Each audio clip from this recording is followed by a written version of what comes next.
Hello kids and welcome to another of Emma's Snippets. Now today I thought I'd talk to you about trust and getting it back when it feels like it's slipping away. Now there are hundreds, if not thousands, if not hundreds of thousands of videos that I could do on trust. It's a really complex conversation and there are many elements to it. One thing to remember is that trust isn't blanket. So for example, think about at work. You can trust someone to do their job properly. You can think, you know what, if I had to take 3 months off work at a drop of a hat, I know that they would pick up the business, they would run it properly, I would trust them not to skim any money, to make everything work efficiently, to keep the clients happy, all of that sort of thing. But you might think that their life choices and their values are really off, and as a person, you're not really fussed. So you trust them in one capacity and not another. And we may all have friends like this. We might have friends that we trust to look out for us. We'd even maybe trust with our lives. They're like our best mates. They know our soul. They're wonderful people. And we trust that they have our best interest at heart. But would we work with them? No, lazy bastards. It'd be awful. And they'd end up putting all the work on us, right? So trust isn't straightforward as in you have it or you don't. And that's the first thing I want you to think about. You know, it's a complex issue. It's a moving beast. Now, if we're talking about trust in more intimate terms, whether that be within a relationship or whether we're talking kind of corporately or in business terms between a management and an employee, you know, that direct line where you're supposed to be really close and know a lot about each other and work well for that. And perhaps you were building towards it and it fell away. Now, there are 3 key, and it always seems to be 3, whatever I talk about, but there are 3 key areas at its most basic, in its most crudest sense, that is necessary for trust to exist. Consistency, compassion, transparency. Consistency, compassion, transparency. You know, is the trust consistently there? Do they consistently show up for you? Do you consistently show up for them? If there are failings, do they consistently rectify it, explain themselves, etc., and you accept that, and vice versa?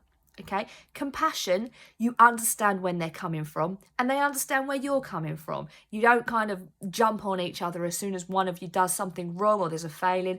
And just to add a little subhead into that, if we're talking about in relationship terms in particular, if contempt is there, we've got major issues. Contempt is a relationship killer. It is a trust destroyer. It's a confidence wrecker. Contempt is horrible, horrible. Okay, so if you feel like you're falling into that or your partner's showing signs of that, that is an issue.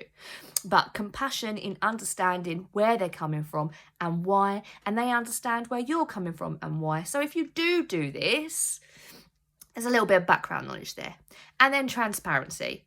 Not keeping secrets. Now, that's not to say that you don't deserve to have your own thoughts, feelings, personal life, your own hobbies, your own friends, your own lifestyle, your own thoughts. You are not obliged to share everything that you hold within your soul, okay? You're not. But there is a difference between having some personal space, being a little bit on the private side, and being secretive.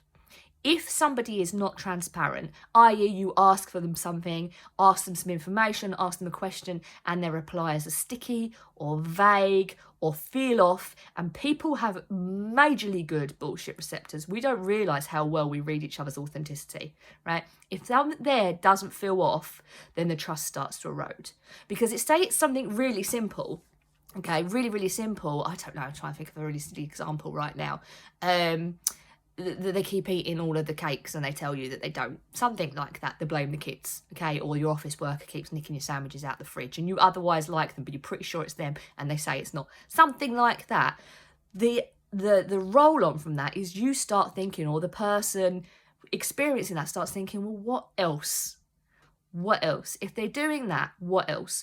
Once one of those 3 things, consistency, compassion, or transparency, starts to fall away, the trust starts to erode. So if you find yourself in a situation, work, relationship, friendship, or otherwise, where you can feel that there's something missing, there was trust, and now it's slipping away, stop and think about all 3 of those areas.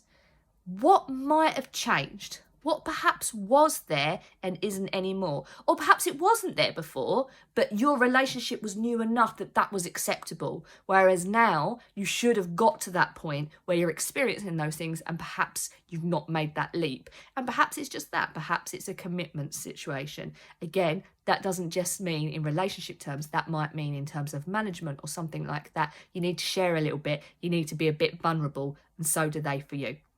Okay, so again, so much that we can cover on this subject, but a little quick run through on the 3 things that need to exist for trust to happen in its crudest, most simplest sense: compassion, consistency, transparency. Okay, kids, Snippy out. Bye.